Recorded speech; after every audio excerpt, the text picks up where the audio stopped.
Well, Nigel Fox is editor of the leading motoring consumer journal, Motoring Which, who make a point of examining and reviewing and testing the various locks on all the cars that they consumer test.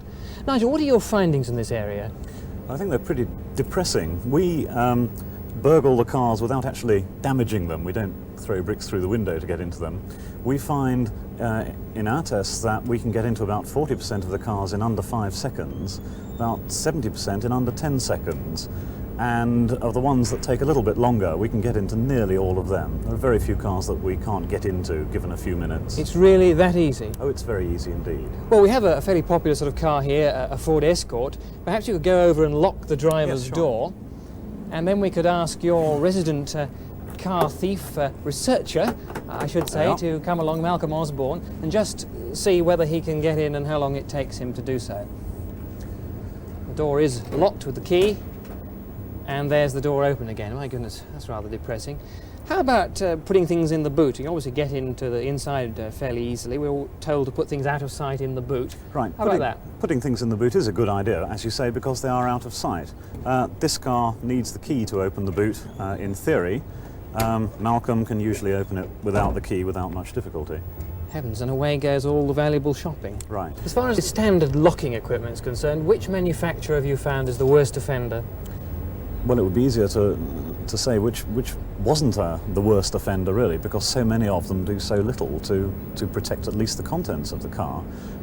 The only maker whose cars we've consistently had great difficulty burgling is Saab.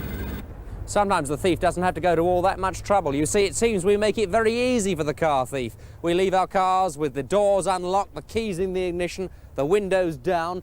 Very easy indeed. So we came to Brent Cross, one of those big new shopping centres here in North London, specially designed for the motorist who wants to bring his car to the shops to see how careful these motorists have been. And to help us in that endeavour, we have with us Inspector Maurice Parsons, who's one of the crime prevention officers from Scotland Yard. Maurice, surely the great British public aren't that bad, are they?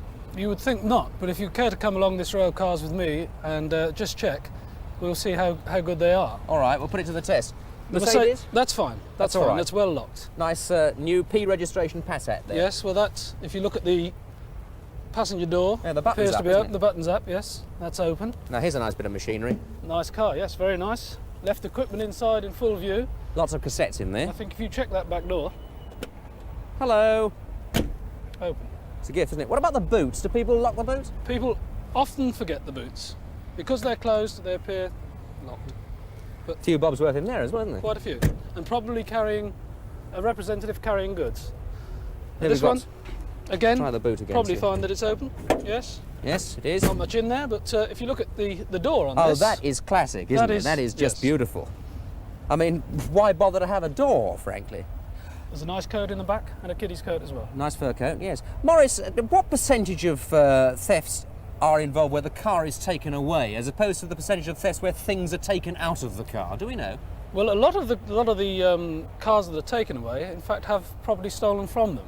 There are about 50,000 cars that weren't moved last year that had property stolen from them, and about 70,000 cars were actually taken, but a lot of those had property stolen from them as well. So even if you got your car back, the fur coat might be missing? Yes, Right. no doubt it would be. Who does this? Are we talking about professional car thieves or joyriders or opportunists or what? The majority, and probably about 75%, are the chap that we call the opportunist, the man who just walks around a car park such as this, looking for this opportunity to open the door, take something quickly and go away. Would an anti-theft device put him off?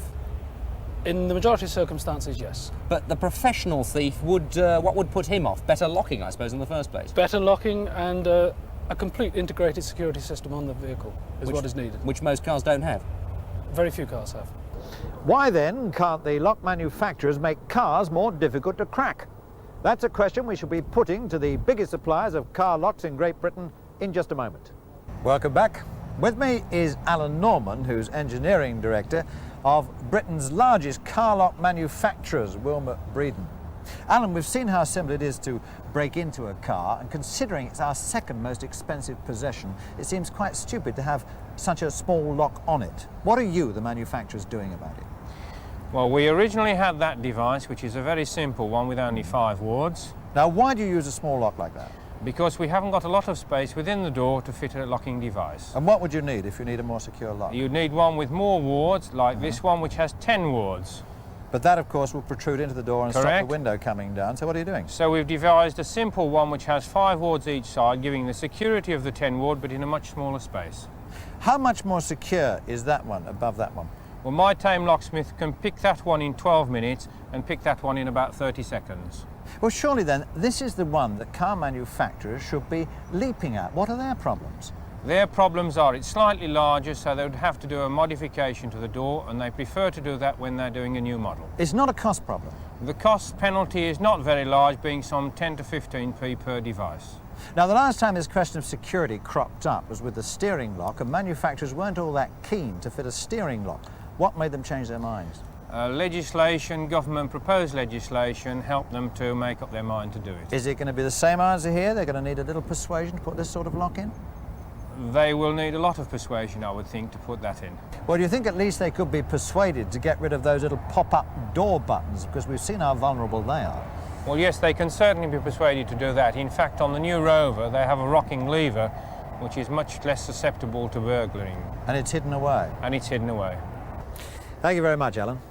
Well, obviously it's almost impossible to protect the car from the really determined car thief.